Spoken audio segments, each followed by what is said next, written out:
भारत के संविधान निर्माता डॉक्टर भीमराव रामजी अंबेडकर की जयंती को न सिर्फ भारत में बल्कि भारत के बाहर देशों में भी बहुत ही हर्ष और उल्लास के साथ मनाया जाता है। जहाँ तक महाराष्ट्र की बात है तो महाराष्ट्र में इसे उत्सव के तौर पर मनाया जाता है, जिसका अपना राजनीतिक और सांस्कृतिक अस्मिता है। आज हम जिस दौर में हैं जहाँ ज़्यादातर लोग शहरों से जुड़े हुए हैं और गाँवों में मनाई जाने वाली उत्सवों की स्मृतियाँ धुंधली होती जा रही है, ऐसे में हमारे इस वृत्त चित्र का मूल उद्देश्य ही यही है कि गांव में मनाए जाने वाले इस उत्सव को आप सबके सामने प्रस्तुत कर सकें, दिखा सकें। तो आइए देखते हैं। आज 14 अप्रैल है, मतलब डॉक्टर बाबा साहेब अम्बेडकर की जयंती। आज हम आपको लेकर चल रहे हैं महाराष्ट्र में स्थित वर्धा के एक छोटे से गांव एड़ाखेड़ी में। तो आइए जानते हैं यहाँ पर यह जयंती किस तरह से मनाई जाती है।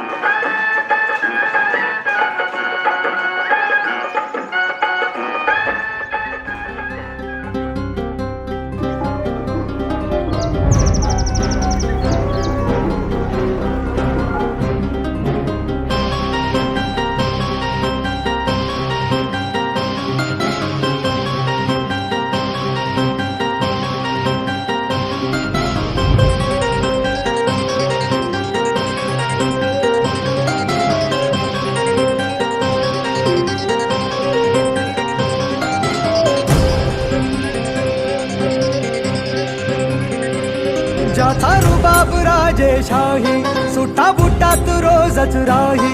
जाथा रुबाब राजेशाही सुट्टा बुट्टात रोजच राही। जगात गाजा बाजा ज्याचा जगात गाजा बाजा भीमराव एकच राजा। जगात गाजा बाजा भीमराव एकच राजा।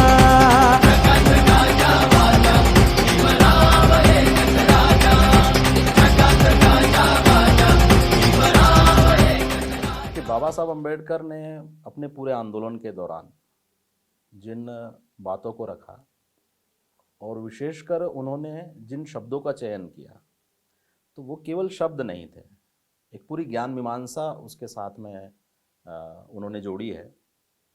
और बौद्ध धर्म स्वीकार करने के बाद में इन शब्दों का महत्व जो है वो अधिक विशद हो जाता है। शिक्षित बनो, संगठित रहो, संघर्ष करो। तो शिक्षित बनने का यह जो नारा है, यह शिक्षित बनना केवल डिग्रियां लेना ऐसा इसका अर्थ नहीं है। हम समझते हैं कि शिक्षित बनने का अर्थ यही है कि हम डिग्रियां जुटाएं।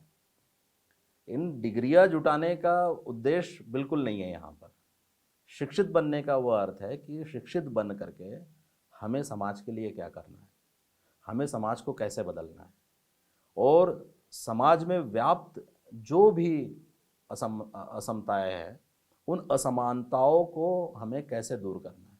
एक शिक्षित व्यक्ति का यह कर्तव्य है। बौद्ध परिवारों में अब यदि आप जाते हैं महाराष्ट्र के, तो आप देखेंगे कि बौद्ध परिवारों में दो तस्वीरें आपको दिखाई देंगी, एक डॉक्टर बाबा साहब अम्बेडकर की और भगवान बुद्ध की। ये सन 1956 के बाद में जो बाबा साहब ने दीक्षा दी, धम्म दीक्षा दी, इस धम्म दीक्षा के कारण ये परिवर्तन आया। सबसे आनंद और हर्ष उल्लास का महीना हमारे लिए 14 अप्रैल का महीना।